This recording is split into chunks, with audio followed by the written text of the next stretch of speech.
Good afternoon, guys. Can you hear me now?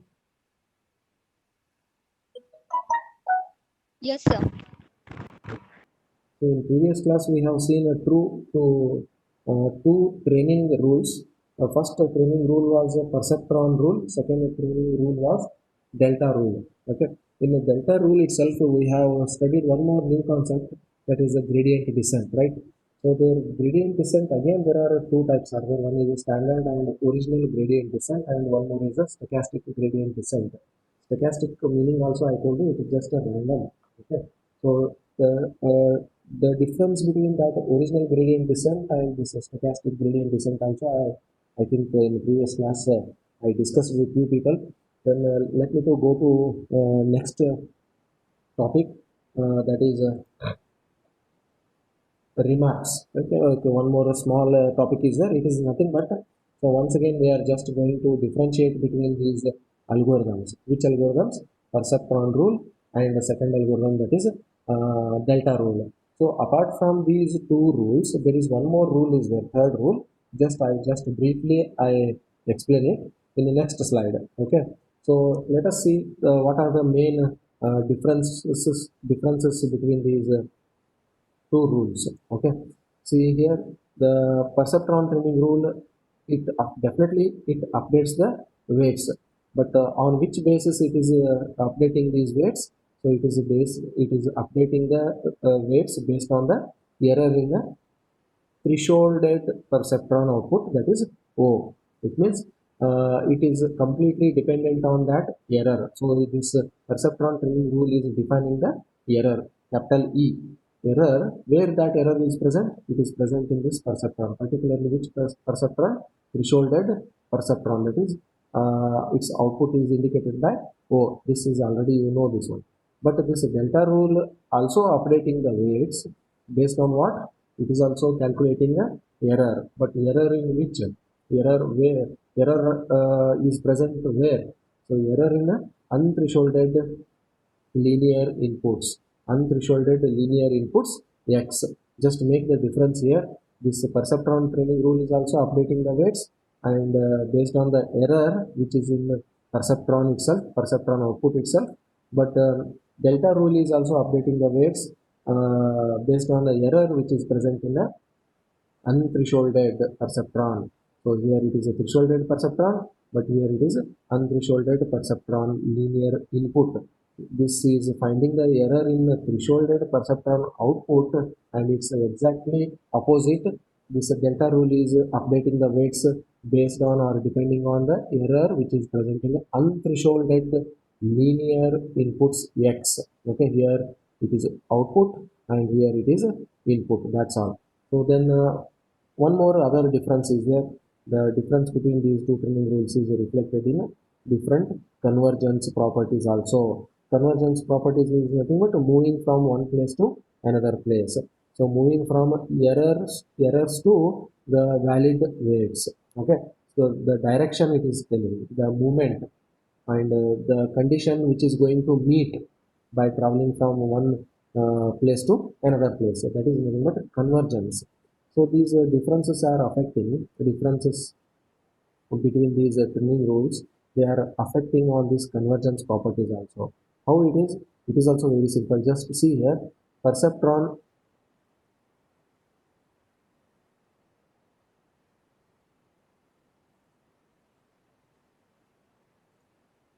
See this perceptron rule. Perceptron rule training rule is going to converge. Converge means moving to a hypothesis. So in this model, hypothesis means what? It is a weight, and that hypothesis, what it is doing, that perceptron rule is moving towards hypothesis, which is exactly and correctly classifying the training data or training examples as positive or negative. But to do this, what we have to give to it? We have to give the training examples, obviously, because the training data or training examples only it is going to classify. We have to give training examples to it to classify, but one condition is these training examples should be linearly separable. Linearly separable, already I have shown you. in figure A and B in previous slides, right? So there will be a straight line between positive and negative training examples, that is linearly separable training examples. In figure B, I have shown you the training examples which we cannot make the separation between them as a positive and negative separate regions. They are called as training examples are linearly non-separable training examples. Okay, so here for a perceptron rule to move towards the hypothesis which is going to classify our perceptron, if we want to make the perceptron to correctly classify our training example should be linearly separable. But in terms of a delta rule, what we did there? So I told you the delta rule is overcoming the limitation or disadvantage of this perceptron rule. So here in delta rule, it is not worrying about whether the many examples are linearly separable or not separable, irrespective of or regardless of these training examples being linearly separable or non-separable. It is simply finding the minimum error of that hypothesis or minimum error of that weight. It means that delta rule is converging only towards the lowest error. Okay, minimum error of hypothesis. Hypothesis means what here? Weight. So this requires unbounded time. The only condition is unbounded time. We have to give it sufficient time here. We should not put any restriction on this delta rule. You have to complete this within this many minutes or this many seconds, not like that. So we should give unbounded time to this delta rule so that it can take its own time to converge towards the minimum error hypothesis weight.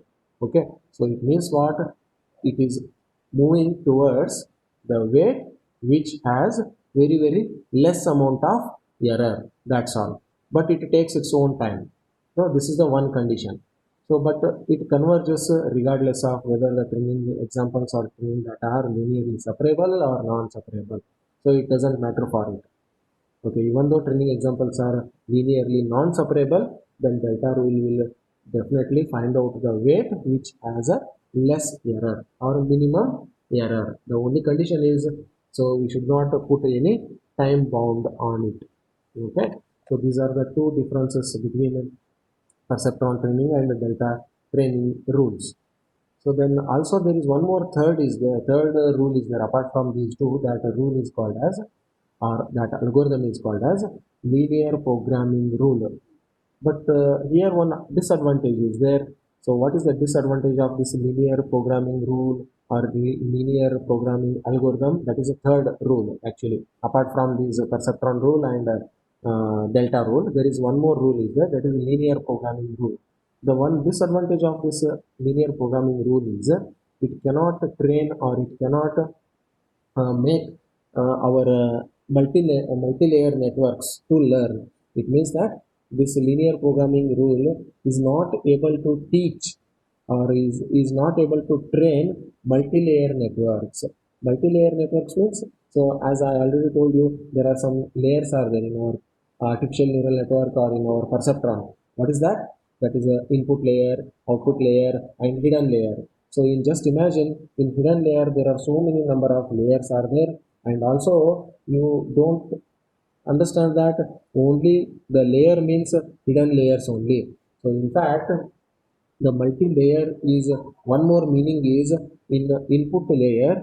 If there is only one unit and if we are passing input to only that unit, that is called as a single layer network. So suppose in the input layer itself there are so many number of units are there from top to bottom, or if you consider that artificial neural network in horizontal, then that units which are present in input unit are from left to right. There are many number of units may be there, and these all units are taking the input from different sources. Okay, so this is called as a multi-layer. So single layer versus multi-layer, this linear programming cannot train such type of artificial neural networks. But opposite to this one, our gradient descent approach, where we studied this in the delta rule, right? So with delta rule, with the help of this gradient descent method, it can easily extend it to multi-layer networks. So even we have studied our delta rule, which is trying to train a single layer network. So we can extend it.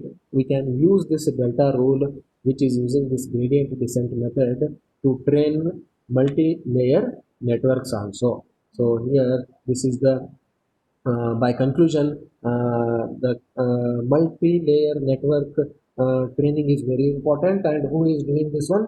That delta rule is doing. So among these three, that is the perceptron rule, delta rule, and the linear programming rule. So which one is the best one here? That delta rule is the best one here, because it doesn't bother about the training examples, whether they are linearly separable or non-separable, and also it is able to train multi-layer networks. Okay, so these are the some remarks what we have studied till now. That is nothing but just like a summary.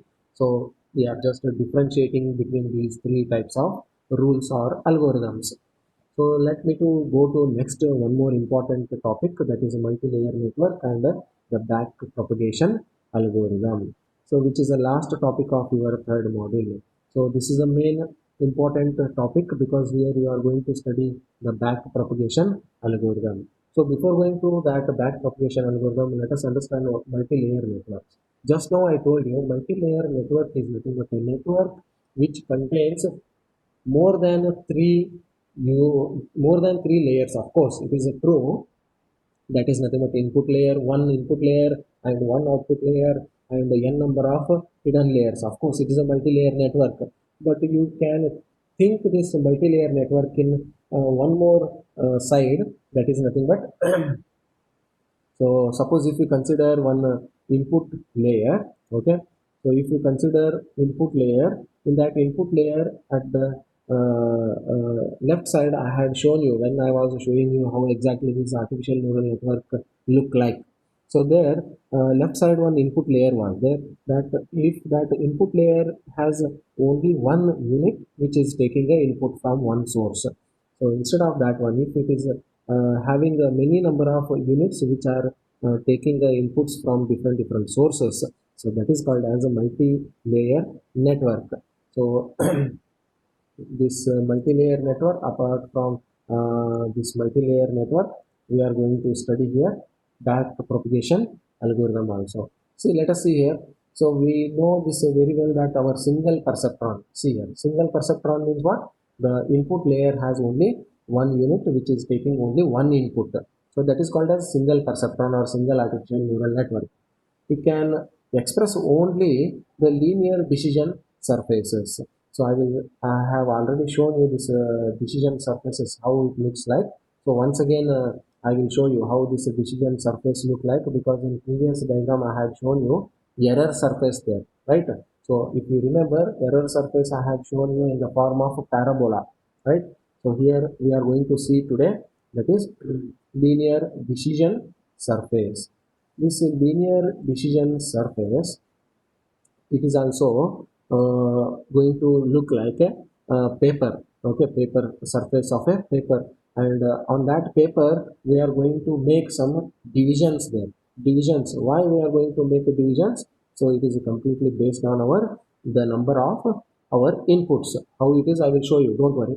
Okay, so in opposite to this linear decision surface, or in opposite to our single perceptron, the other kind of perceptrons are multi-perceptrons, or else you can call it as a multi-layer perceptron, or else you can call it as a multi-layer networks. Okay, so these multi-layer networks will be constructed or developed or learned or determined or searched by back propagation algorithm. Okay, which is a very important algorithm of this module.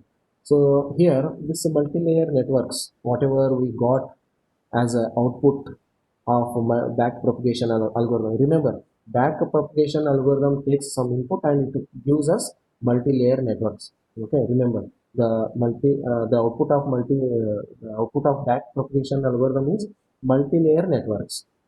So here, multi-layer networks, what we got from this algorithm, these multi-layer networks can show or they can express non-linear decision surfaces also. See, this is the main difference between a single perceptron or single layer network and multi-layer networks. Single layer network is going to represent, or it is going to express only linear decision surfaces.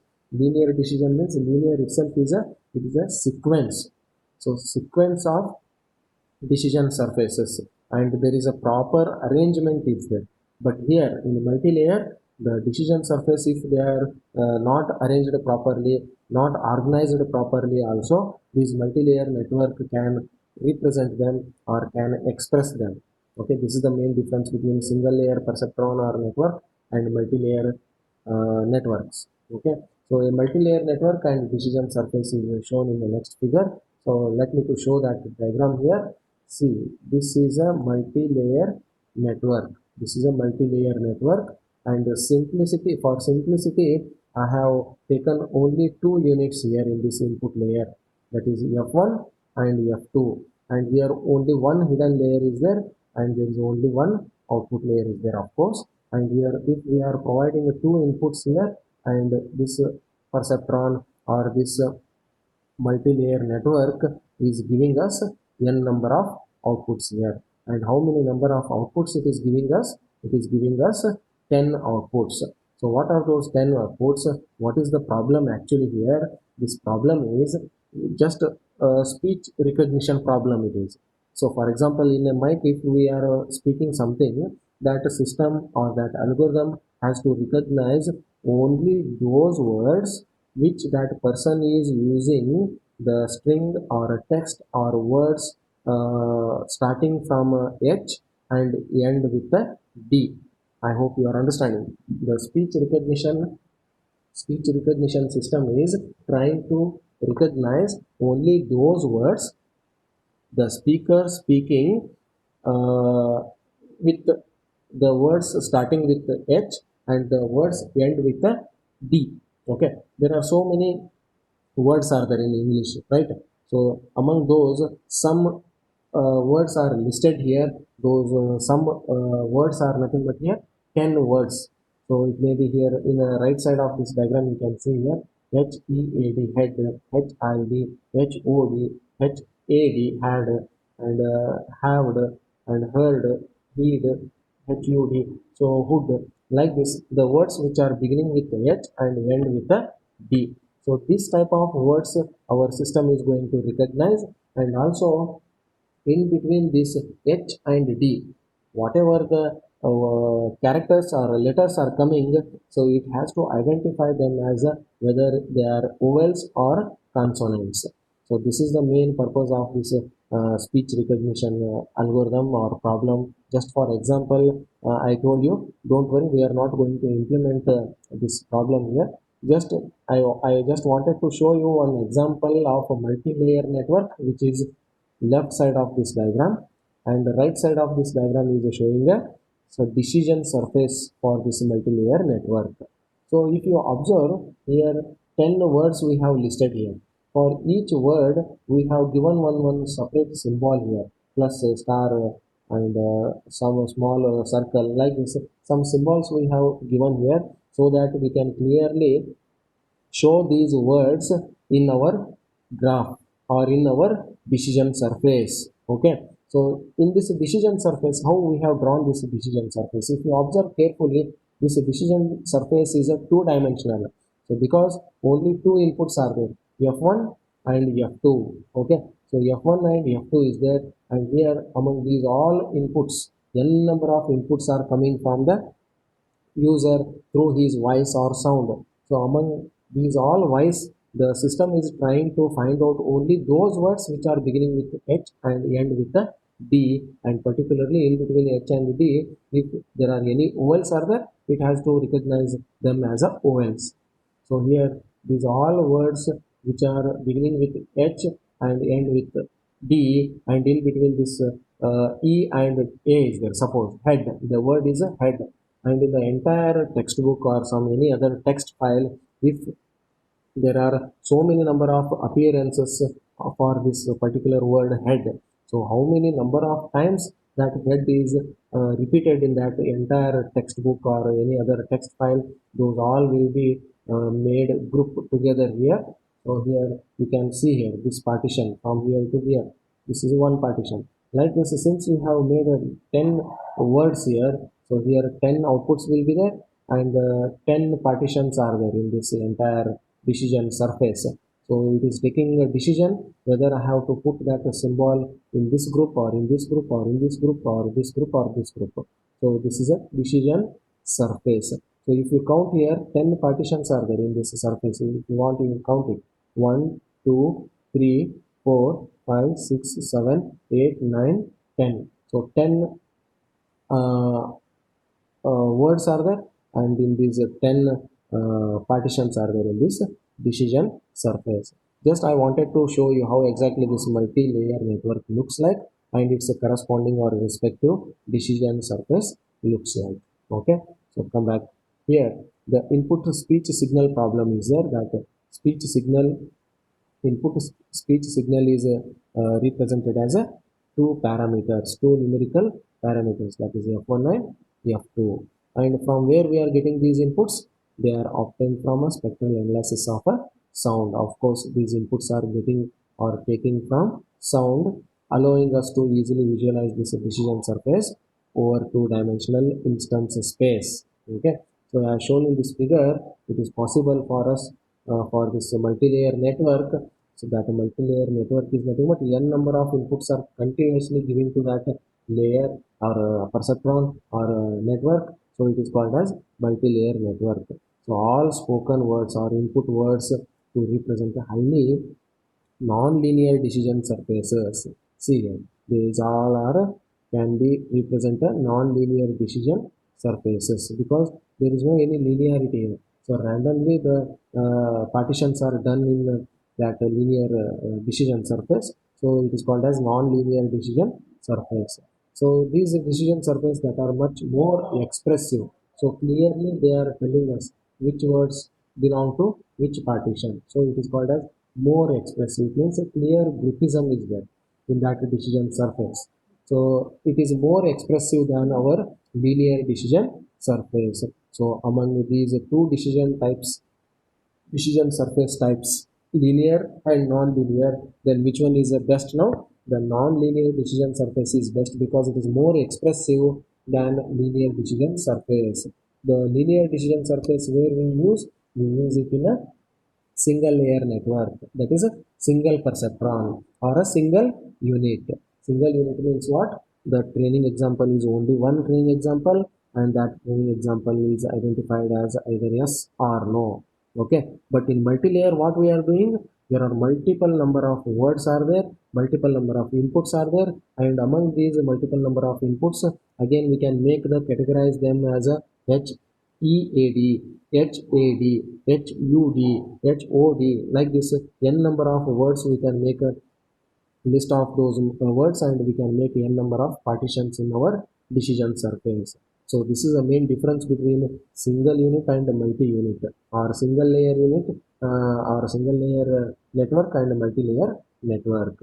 So single layer network is going to represent only linear decision surfaces, but multi-layer network is going to represent or express non-linear decision surfaces also, which are more expressive than linear decision surfaces. Okay, so let us see how to learn or how to construct these multi-layer networks with the gradient descent algorithm. With the gradient descent algorithm, what already we have seen in the previous classes, the same method we will use here to construct a multi-layer networks. Okay, so here one differentiable threshold unit is there.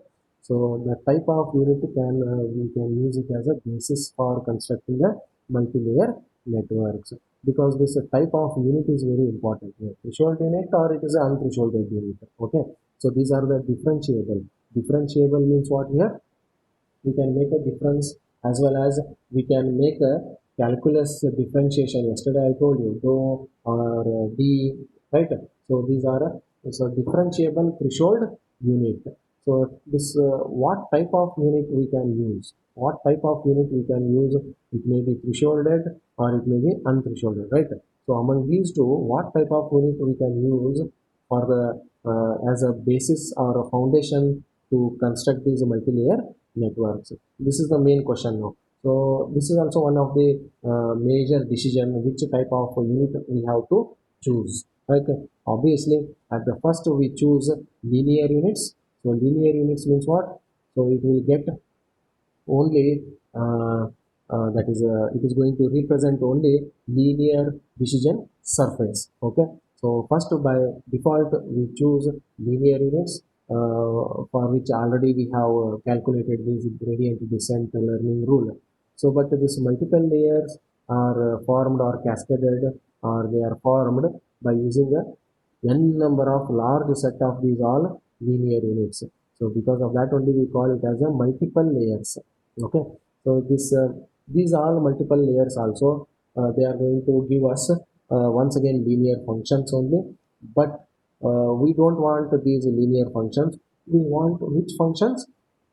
Non-linear functions, particularly highly non-linear functions. I hope you are understanding. Okay, so first by default we select which units? Linear units. Okay, and already we have know how to derive this gradient descent for this linear units. Okay, gradient descent means downward direction. It means error should be minimum. Already we have learned this one. But we are not interested in these linear units now. We want to construct multi-layer networks, right? So here multiple layers will be constructed by combining these all linear units. Then it will become multi-layer network or multi-unit.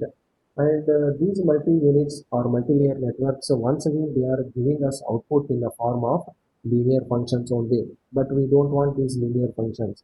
Our expected output is non-linear functions. And particularly, these non-linear functions should be highly non-linear functions. So this perceptron unit is one more choice for this one, but it is also not acceptable because of some features, because of some disadvantages. So perceptron unit is not taken as a here multi-layer unit because it's a discontinuous threshold or unthreshold make it undifferentiable. So it means that we cannot differentiate this perceptron unit. Okay, so differentiate means what here? Calculus. So we cannot differentiate it. What we cannot differentiate? We cannot differentiate the error. Okay, so because of this feature, this perceptron unit is also not suitable for this gradient descent. Then what unit we have to select now? We need what we need is a unit. The unit should have these properties. Unit whose output is a non-linear function. Okay, so as just now I told you, our unit should give us output in the form of non-linear, actually highly non-linear function of its inputs, but whose output is also a differentiable function. See, these are our requirements. Our unit should be in such a way that it should accept some unit inputs, and output should be a non-linear function of that input, and also that output should be differentiable function of that input. This is our requirement.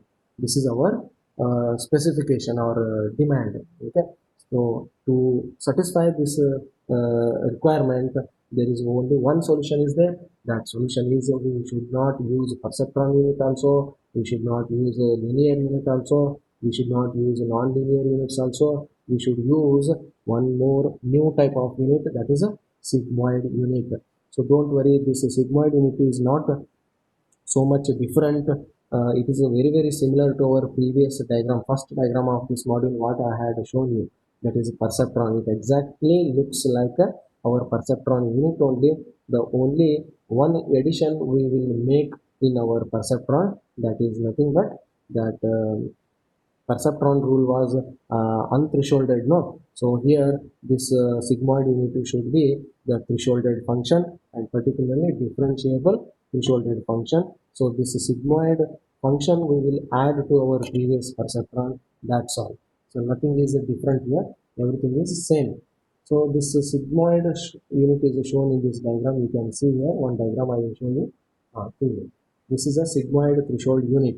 Okay, so here n number of inputs are there, x1 to xn, and corresponding weights are there, W1 to Wn, and here summation is there. Think here it was same, but here summation is once again same here, that is W into Xi, but it is assigning to one more variable, that is a net or network here. So network is how it is, a network is equal to W into X. But in future what happens when we input this network to sigmoid unit? So the sigmoid unit is here, which is taking the entire network as an input, and it is providing us one output. That output is sigma of network. Okay, just remember the output in previous perceptron. What was the output? The output was +1 or -1, and when it is +1 and when it is -1, I already told you. So here the output of this sigmoid unit or sigmoid perceptron is sigma of that entire network, previous network. So that is nothing but it is equal to 1 divided by 1 plus e to the power minus network. So this just equations you need to remember here, that's all. So here output is different. So this output is a differentiable output. Okay, because it was our requirement, right? So here we are getting a differentiable output. Okay, okay, come back here.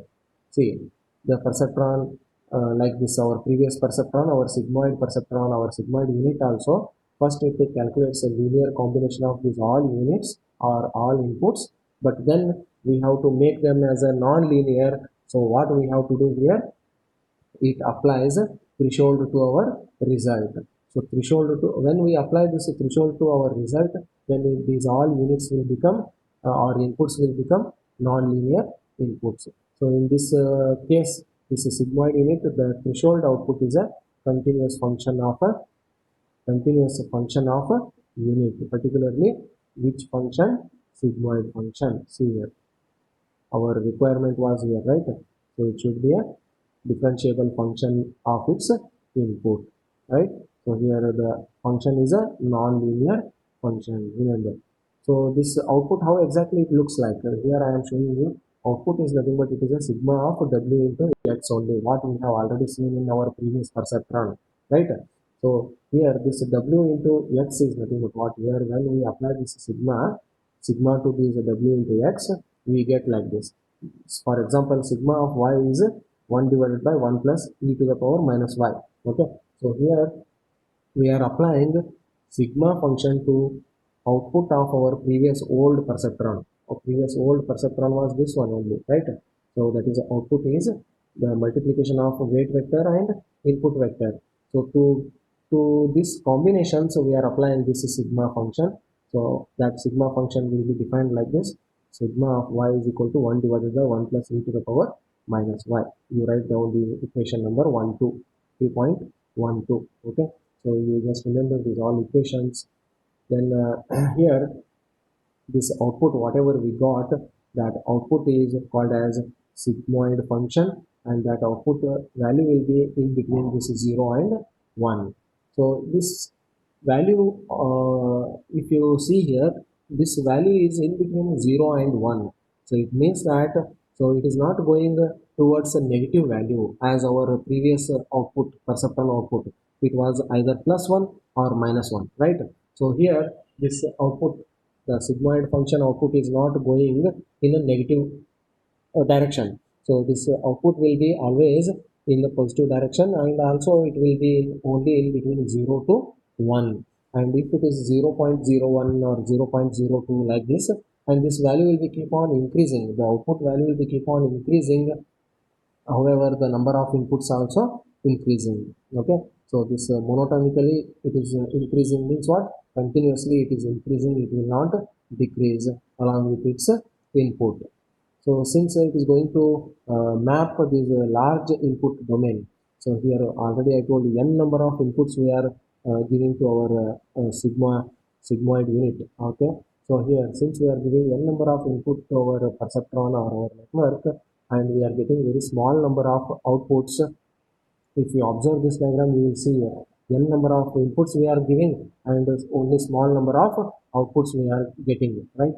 So since because of this nature, this function is also called as squashing function. Squashing function means pressing, so making the size small or reducing the size.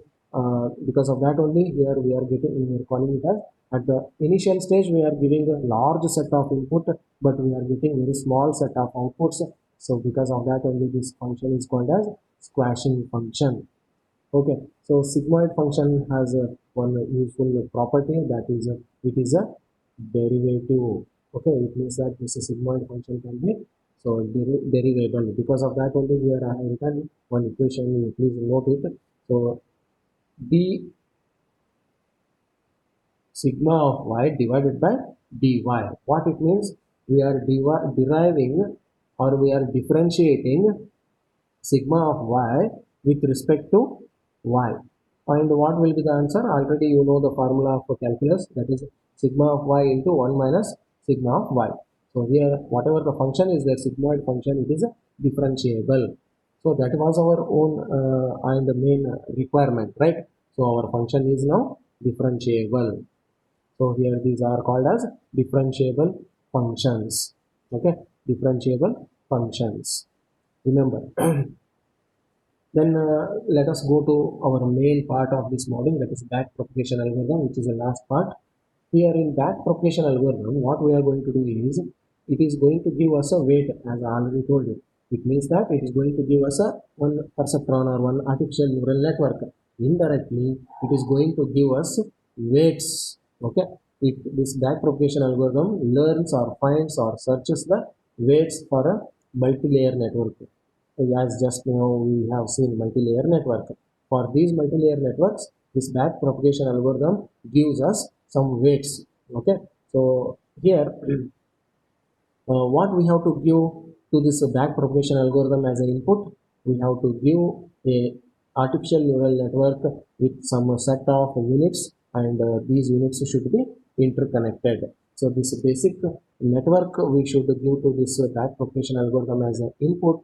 Then for that artificial neural network, by taking it as an input, it is going to give us some weights as a output. And these are weights of what? These are weights for that multi-layer network only. Okay, it means that just keep it in your mind. Back propagation algorithm takes one simple one artificial neural network. It may be single layer network or it may be multi-layer network. Usually it takes multi-layer network only as an input, and it provides weights of that multi-layer network as an output to us. Okay, it uses once again gradient descent. So as just now in the delta rule what we had seen, gradient descent, same gradient descent this algorithm uses. Why it is going to use? It is going to minimize the squared error. It is going to minimize the error. Okay, so this error, already I told you, error means how to define this error. It is the difference between target output and perceptron output, right? So this is going to minimize that difference, or it is going to minimize that error, that is network output, that is nothing but perceptron output O, and that target values for these outputs, that is target output T. So it is going to minimize this difference, it is going to minimize this error. Now let us see the algorithm here. See, before going to that algorithm, here you should see one notation, that is nothing but delta n. So you can see here that error is denoting here in this particular topic in back propagation algorithm as a delta. So in the delta rule already we have seen a error, right? So how we have seen that error, how we denoted that error? We denoted that error as a capital E, right? Now that error itself is going to be differentiated. You can see here equation that error is going to be differentiated partially. So it is dou E divided by dou of with respect to network. So here this error is indicated, the new error is indicated or denoted with the this delta symbol. Okay, you just remember here. And here xji, wherever in algorithm we look into this type of notations, xji means what? X is already, you know, it is an input. So this is an input from the unit I to the unit j. Okay, it means that one layer to one layer, one layer to one layer we are passing the inputs, no? So here one unit to one unit we are passing the input. So here input is traveling or transferring from node I to node j. Okay, So here Wji denotes that the corresponding weights. The corresponding weight means the weight from I to j. Weight from I to j. These are some notations you should understand. Now let us come to this back propagation algorithm. The name of the algorithm is back propagation, and the inputs for this algorithm are training examples. Okay, then eta, that is a learning rate, which is a small value like 0.5 or something else, or 0.05. Then n is there, and n in, n out, n hidden. What are these? These are nothing but input unit, output unit, and hidden unit. So because there are three layers are there, no, input layer, output layer, and hidden layer. In that one, the small circles I had shown you, those are called as units. So input unit, output unit, and hidden unit. These all are the inputs to this back propagation algorithm. Now let us see. First, for each training example, which is a pair, already I told you. Here in this module, training example looks like a pair of input x and target output t. So these are vector form, vector x and vector t. So where this x is a vector of network input values, and t is a vector of target output values. Okay, and eta also already you know, that is a learning rate, which is a small value, and n is nothing but it is a number of network inputs in the input layer.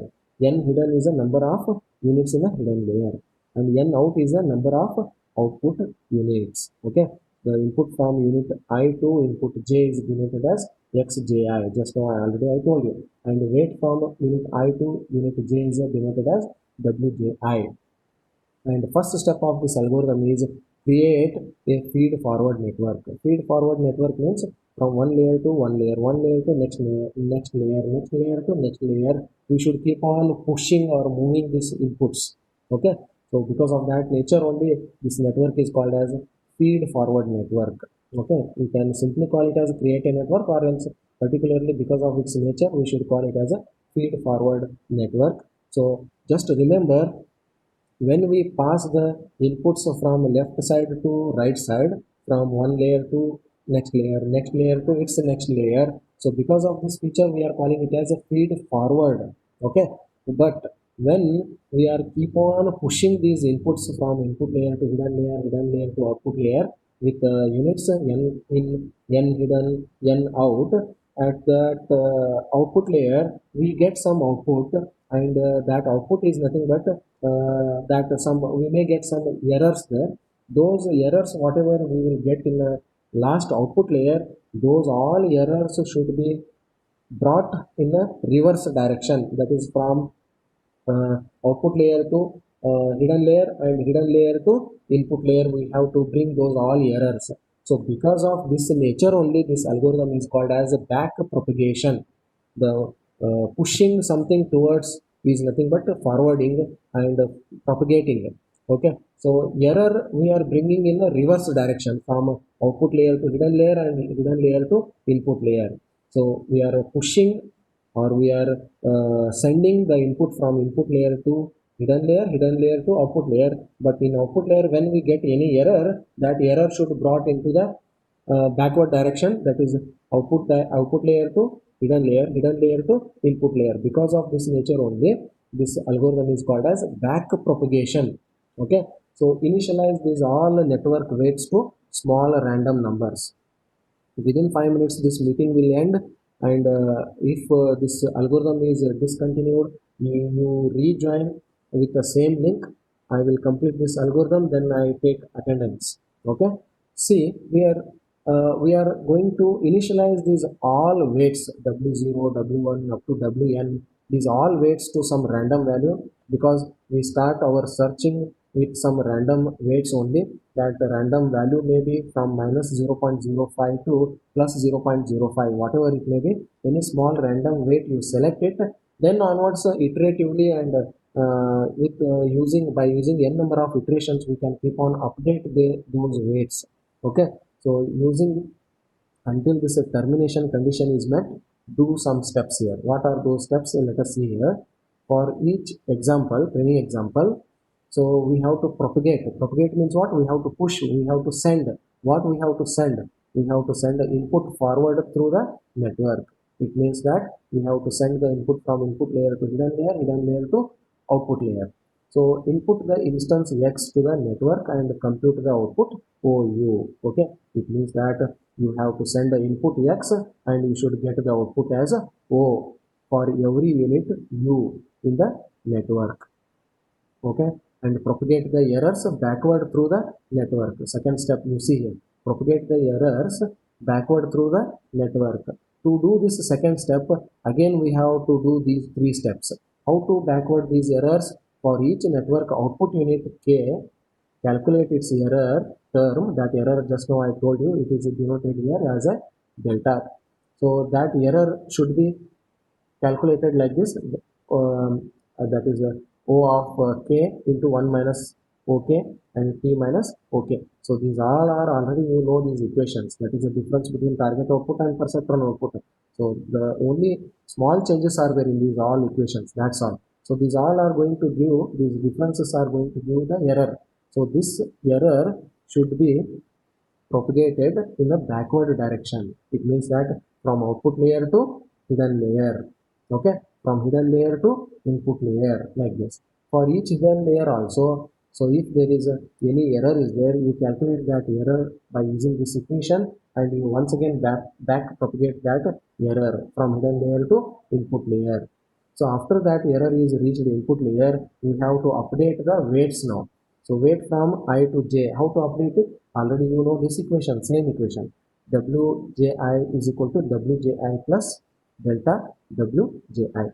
That's all. It is means Wji is nothing but eta into the difference T minus O is replaced with this error notation here, that is delta, which is a error. In previous equations you had used here T minus O, but here instead of T minus O we are just using directly delta into xji. This is how we have to calculate Wji delta, and we have to add this one to our existing weight, then we will get one more new weight. Okay, so this is about back propagation algorithm, which is very very important for your exam point of view. Okay, so this completes your third module. Just go through these all topics, very very important and interesting. The only thing is you need some concentration. Okay, so just answer the attendance.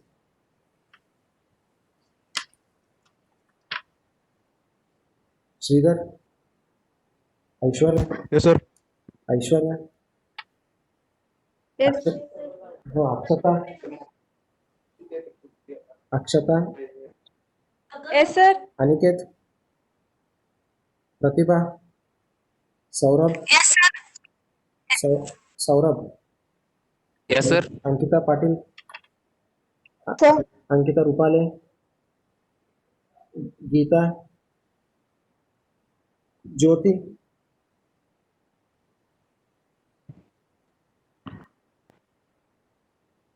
Kaveri, Kavita, Komal, Yes, sir. Mahadevi, Netra, Present, sir. Priyanka, Present, sir. Rohini, Sakshi, Present, sir. Sanket, Present, sir.